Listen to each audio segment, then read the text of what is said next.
Well, thank you, Coach Ian Tannen. Late night.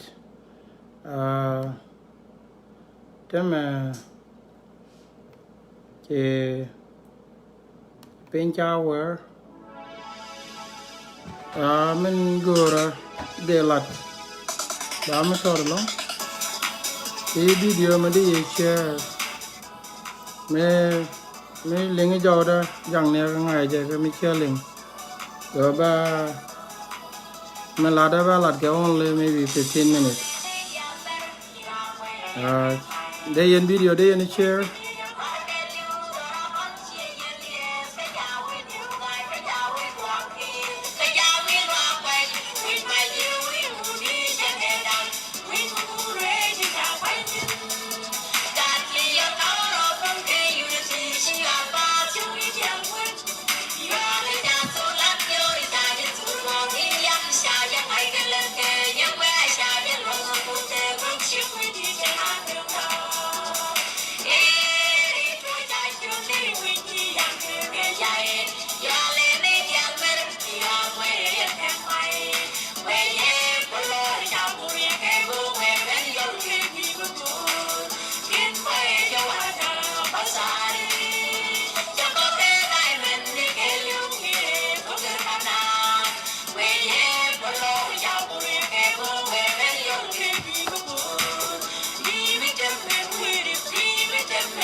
Go. men go ra de la de medum tiro lo la India al mal chala Michael ga chok chok mi ram ku chodo message metot men go ro de lot dung gan kon te chko na ling no ne cha ga kap ne ti chi ga kap ti la ka do ka ko kan ti ken ke no ne de ga luin ge yo you know which mean chala Libya dan cha ling ka Friday night cha roi ke ne de kel ga ye ka message meja talk cha goro no ne ba koro kon goro no ngu chi to ko men yam dien kon waran de ka US ke Canada ke Australia me de 2012 me de recalls ngu chi to sino so me chi to sin ngay con me chi to ka pai bang man ke 2012 ke time mo Obama je ne la kwar la president of the United States ka we mi chala bangazi ya diplomat in US ya ganak chang well kel ke chang where I believe ka pai bangon including ambassador dung US would mi chale Steve me de recall no more they remind again when ne Libya ngot tin ka ngot ko ka relationship Libya ka win mo na da dien relationship mitedi so relationship dien ka Ethiopia ngai yenten jikan galat ka citizens in Ethiopia ni ke jarwana me ke rona chiwo so men no ngai store no ma ga ba kon la dangot kanawa ka regen chi to ka gad kon ba la ka your attention ke re charo kunu ne which mi chale Libya a wekel ka wechen to kon ke tere ke je te ke tere ke US a wekel ka widen te ka sanction list ka I believe te ke tere ke Canada and Australia ka widen ko ken ba ka Europe te ka sanction list you know I believe Medan ke part of AU ke part of African Unions me chi ke benjien tin me chi kware ne me ku gala lead la Gaddafi me dong chi ke benjien tin dong chi ke jien tin but then let ken ka African ne nyo the gen won ne ken chi ka African ne message mo me cha jak me cha la da wo cha la ran won ne cha gad kon cha ka kep te dol dang raw so on dol to ne chi ke dial sign ko de ko nung rami chi ken mo ke yo era ka nung re wech ente ne kon ko kin de la Nuer ke Sudan ten ko kin ko ba ka benna bi ga robon go do mo ka Euro no wana mo ki ram nunga che ben cham nu ne de dol de ken mo ke yo to ngwan ti che ken yo de chi ken ga toj ka te la dol yo so ajen do ben chi dol nung rek ki ne de ngwan ken ga ye chi ke do chi ga roi ka ken ne de chi na hostage la ne din cha na kep lo no men go ra de ko la latin ki kon de ka social media ko tol kon yo ko de kon ka rescue yes again the right thing in the corner lot but men dini jen adwa bande the corner lot kaje an rami china kenaf agora third party ke jagora ni wonene e bi jin gonran ke damaran tagaran e bi deal ga jek directly tara gore rami bi jilwak ko bi yen compromise ko lot so kon to kon kana to god no re to ka libya ti charoi ke chicken tan the road chicken a lot you know ne ko kien bo ti la wat ne ne to tonu ko kana ti ken ke chema na dien aka US and Guama mane Australia ma Canada ne ken te ka Egypt ti la wat kien ti ga ne to contact ti na rai roi ke so roi je chejek men jak ma ka babom emotion dan ka wayen channel latin ge ikon la de long social media ikon go contact ka wayen la kon ka contact ge ka ne din china kap la kon wa roi ge ken ti ke business ma gor ken go gor go bi ke yo jek again goal and gor ken be kana achieve re ne ma ko bu kon e to bu kon ga jaka ba ga yor ke behavioral ko chana te ke emotion me ma gor kon en wone ne de kon ga lok ke kan kon procedure de kon ga lok je kan kon gor yene di ala la doj ba ga to na ba ga doj ke video ku yen ga lbuj ka yene di chi ka long ka lok ngodi no kon wone ne na ka wadu gwijie ka chi be long lok the only thing in gor kon e da kon la e wone ne kon de ka libya kana ne kon de ka misr ka ken ne de kon ka hash ko kan ngai ken culture ente ka libya ti naptin ti de luak ti chi laran o ngai ken we inde na luak je ntama ti kon diel ti kon lat enran ti ke diel in ji Canada ti yen ne ri ban social media ti chi duai ti chi roi ka ken ne din chi na ka e diel ku nun to ti ji US ba ti ke ngak ino ba ka ji Canada ya ka ji Australia so kan diel de diala to na di roi jin chi kon latin lo no ba kon to yo ti chi kon ga belong ka mi yor kon ga pin ka chango kon ga long ga yor pin chi kon be secure no ga to ni ite ke ba ko luñ rew do ban ne gang nu ne ba ne ko kien ti tia de kab ne ban ka gang ko cha ka be nyoko kab ban procedure mo gwa ban ne lat men la de story men dan ga je ka me chi tuok ka diplomat in United States te cha let ka dor wini mi ngu e dun ko wone ne go je bi yana ngaji nu wone ne a which mi chala Libya ke Bangazi in Kola City e tuok no matin a win mi tedi ka mara ka widin ko ken a mar ma tedi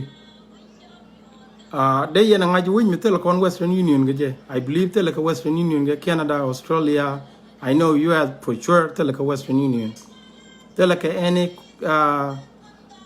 money business mi de yo jakka ke you know chang en tam yene ideal tin chi yo tin chi ko tol ten na I believe ti yen ka time and yo bi ko chobdi to jen ko la gor no gor kon third party mi de kon diel ke je ka Egypt ka Sudan ke Nigeria Libya the connection mo de ko lat so en de ye logon wone ne yene ideal tan doj ten la we ling wone ne doj ka gat ten doj phone ko ba gat ba ka ling tike yes but gor kon third party a dun a chung do ga nas tiken ga chema na den tika community ni tibaka tin ka local community do ro kon dia so no ba ne me ba handle de kon family bo de kon contacts de ngaji nu ne cha kon kam okay chang ni ne a de ko no re chara de per ka yosin me kan ne de ton bo chi man den kan ko contact ko ba na ka log di me tiken ga long de ken lat me te la ka long de no re dia la lat so gor kon wone ne bana rodan communication dan Canadian china kap wane cut off dama ya kon ka be didi long you know wa wone ne de ne to tona de kana gor no wone ne bi ka compromise bi kana la de la ken bi ka deal bi kana lat many wone ne chi ka deal mo chi kana rich bana ka kula backup ka yo and then bi kon make sure bon wone ne way bi kan yo jege je bi kon ne kon bi kon ga jege je dong de kon kang ba na ba ka luñ ka dong cha ka bo luñ ko ga ne de tona chi ka government official lonu ka nate ka group ne ne tin la lat ka ti je ka ka militia ne ka la den cha lat ke you know no so chang a point ne chana goron wood e de ka yota ka ba ka yot phone ko tele kon business ke ngai na kelbo a we dan me ka ne we je mom cha libya tiken ka problem bikon communication dan ba ka wini mi bikon tit ko chu kon ba goron ba kon je ka la ne te chara me take a group mi jek me mo ko kono moy ke yo bu yo kon ba ka channel ko do mo gwa me ba nga jin wone ne ci kon la ne business can wrong group mo ba take a problem mi ci jeng na kan ta tone goro ba na ka ti an again message inde lar yene den tol go yo yene den te ke yo azn go me tinatin la jidwar ka Nuer community jatin so a Nuer community take a branch ka este ne dial and este do no more matitino di yok di ka latin of course ganere to chen men chilar caterers you know no bana diel ga ke mas bana gad to no bana ga kamrar but yatin la yot ke yene te tona yene diatan la yot ba gat ba ko doy ke ba jodien ko ling wo ka kwa to cher na kon ga even more lo no me te ka me big nak akaliu kala na procedure nda kon ga lo ga je ba ko wa dal kon ero la na cha doy pon ga ko ban ga gwi ka video ke ban video ni ken men nyoko jang ni ya kon ga kana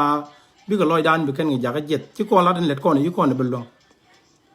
chane emotion chane control so ko we no no yene di alan doy ka Canada ro lu ne wo tol ni yo ka ran ci yo jet kana contact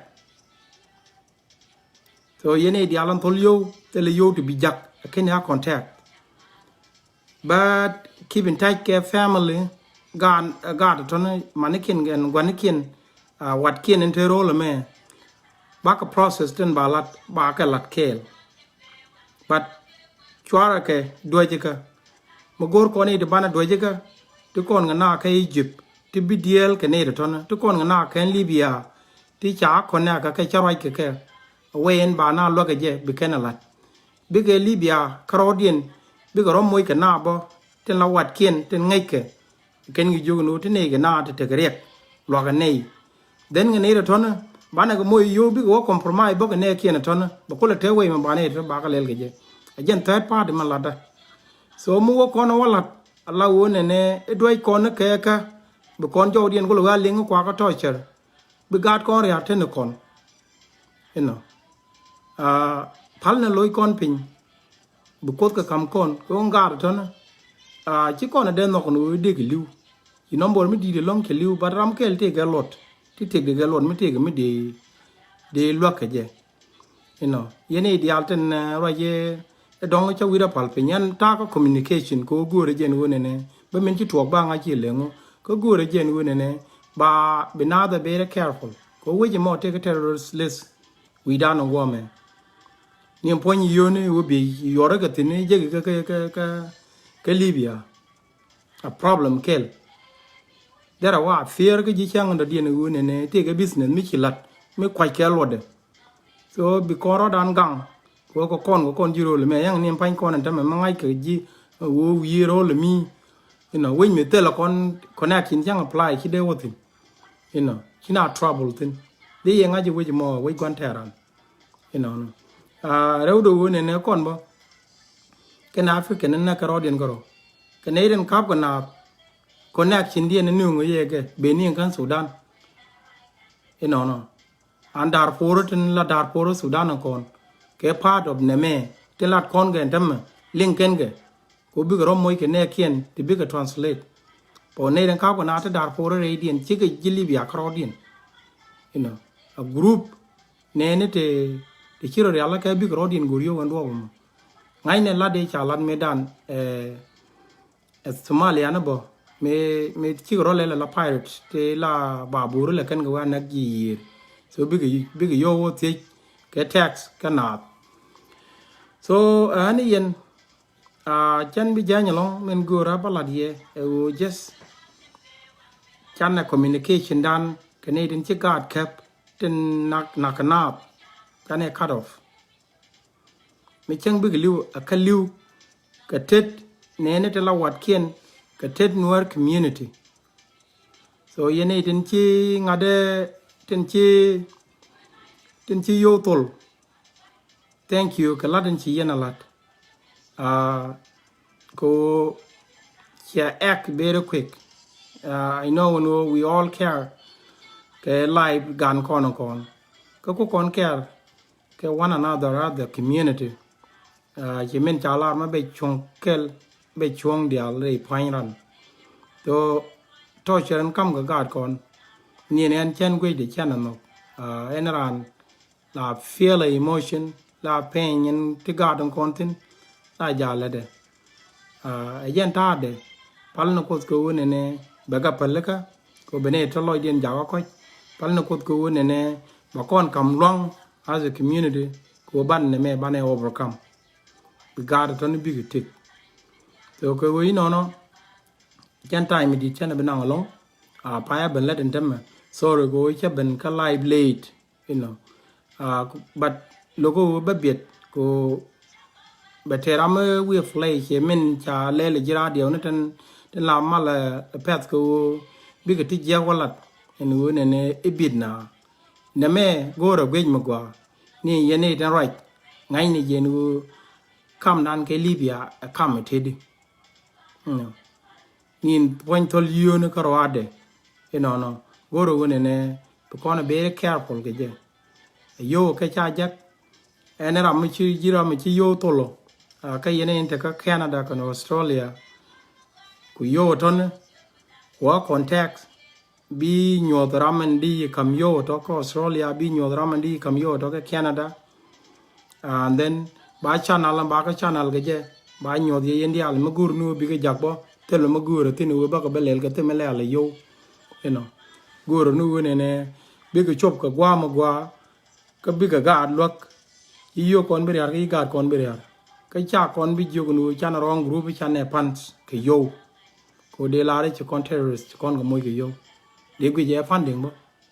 nga je nu win mo la nga ka twisted ke we da dien to india pala rodun pin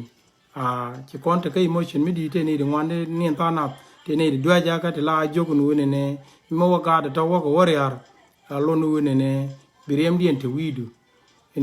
an nga je ko an ko no re an nga je ga da ton ka gan mar ram kel re dien dol dora kana nga jin u de te ka tiel ka gan wara abatera ma tella nga ke imi chiria kama je ka liu kana dala and nga the jen wone ne tik gwa nga the jen wone ne di rama tegrek de yelok chang chi yen mar so me tel chara mo tel reason me de kwa no re de gor ge to ba ke wo barama tel wang ba lok cái kia dân the first time nó bảo mission mà là anh bây chân đoal của ba cái social media ba bảo right tin mi chẳng bị riết đâm anh chalat bị giật lâu riết mi giật mà gori gì whether we la đi chân đi cái gì cái dân mình balat nó có balat cái right way no so ye này đó là anh muốn này chỉ na biết được là malat cái thế nào đây lat cái gì but ci kono balat ken la de let yene je ane kon chan ke be mi yode ka wa do yin do ken gad kono wa je ling ke wa je gwe ka video no mo be je long to kon kam na rodan kel yin me ken ti yor pin yore yogu pin you know ene reality yor pin yo yoro ku daro pin ku dok yoro ga pin yoro kit pin please le nie you know be Nuer community ka United States be contact you know no ka yene den tol go yo be yene make sure and wone ne atele shura ma kan document you know can contribution metal document chana gor kel me be yene lat chi wo bi dore yar but ba nga jin wo kene den care den nga jen wo chienda yi chienda kene tinindi so bi ko poto mo be kene je ka kot ka bi Nuer ka tit ni wone ne nga ka me chi chienda terek e chon kel gane so ka we no bi Nuer community be contact be god don tiken ge chi mana dien ko Australia ka Canada ka US and community ni temba ka tin ba let kel ga kebo you know but we have to be careful yang ni yone ka Libya ngini Libya we mitedi you know no gore je no ne ban community dan ban gang ko cha be ke de grai it's a let ka wrong group which a group terrorists so ban community dan ban gang at the same time ban pen kon ba ban ro gang yen me jakayo they make sure no ne cha bla cha ram wrong person cha jakayo you know whether chang lo le ran ba yi gwi bon we chere mi chi business lat ke no mo so balat ke procedure mo gwa me be kon lo so ne kon ande ka Libya ba ki ben tage ke within atemni wale ne ka communication ya to ka pan men mi chi re ka mo che to ne den te ka Egypt you know no ko ga na ga ti chi ma ne ken te gwan le ne ken me na da ma ne ken ka Egypt na tin di gen te ngai ke gen die ne wi ni mi so ka we no me chi feel like the melada de yeling ko gor no ne to ne chi ma ne den ga ngani chu me kan ya try ke je chu let ko mo ne to ko lia o je ba gwi go ti ke tetin en je no mo so ana lok na ga de to but tien let kon ga you know no so gor kono bo kono lok chwana lan na liak nyam chwana lan ni emotion nyam wang mer kono ke cha men la larga te mi chala crocodile tear chwana wie ke parger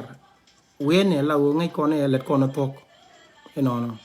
so kwana ro control la na kel yorni yoping you know ndor ne bagatin na da latin bo te tolgo yo mi chirama mo jijek rei dor tin banatin tomne contribution ni benwar community binjek you know balet ke la ke bete ke lead you know kana lok tela ga no ram de gwe jor you know I wish we there on ram me chemen dan de ye le dung mi ta ka long mi de le de chang ni ga den ko nin chu de gwi nu de gwa nu de wa to cher ke we en kwa ka to cher ke je you know te la to ka no ra dial ka United States ngome te le mi chi mi to ba te chan tur bi la ko da chan chop te gwa kan chop ka US mi te re mi chi to I believe te la la de dial yana nen tin ka chi dun da wu ne ne no ka ne je pa de mandatory ka ko cha kwa ni no ra mandatory ka no ba gwa da lat ko ba ban de ram te re dora ba lo ko mol ko ba mo wa te re ba lo you know ko wi no ane bi mal ko dan benien kel ke ye kunwer community local chapter kwa contact bi inbox ponda jatin available ka ngada ka profile bi yodaga so bi can all chapters ka 13 state ka kono ngwame ten weratin bi ka contact che we chala Utah Alaska Nebraska Iowa South Dakota Minnesota Tennessee we chala Utah we chala Arizona California mane Georgia no can we the dial ton to Nuer tin so be need ton big contact tomne contribution di God ton ke chiliu ke dung yon but a compromise alat ke ne ko ken yene dial te ka social media the right video ne pala ke information ne dial ton channel do din channel to no me no kunu ne bine ton te talk ne channel of communication do din channel let ke let yene je let yene je ne yene God no so ba ka dwai ke ba ngaji te kon ke emotion me wo te ken na ka US cha gor de ngaj Canadian te tente winimi tente ka Libya je kana jogno cha gwano de yana rolar bo ti yen ga US ko ngai yana te ga ter US Canadian tin me cha ne te ka chema ne den ga US me cha ga je ba yuru wan ba ga demand ka ba ngaj bo ne be kana le je ka be bo ni ken ji US ne ne cha ka wat kien cha ka let kana me no so on to shara nan cha gwa ba ron ne je yan loy kon wone ne peino ko ko wone ne kai loide a jaga ka ga ton ane yen kwan yen ga mal kos thank you ka time in yen terar ga jago libya na wo bia malada bi yen beling so yene dialan la ren wone ne tel malat ke tare lat but ten la da chan ga ban la dia ka social media cha roi ko ne nga ke nga chan ne melele ne so guru nu ne be ye bala ro ta let mi te gram la re ne cha ne re to cha ka pel kan ka lok no ta re la ne di alam tol yo bo ci kana contact except ne rin de ka Canada jo Australia ci kana contact ndia ci kana la do ne tol ne yo ka tol ne ka level no re go jala unity dano lere ne direction ba ka kami so ci ken ngalat ngente diala ton ci ga jogo ke gwa temen tam wale a contribution our pin che ya rise no la de je a god ton e ka loke kunwer community ko contact ane be mal ko dan be nien kel ge ane thank you ke time and be podmala ko dan e junien ge ane jen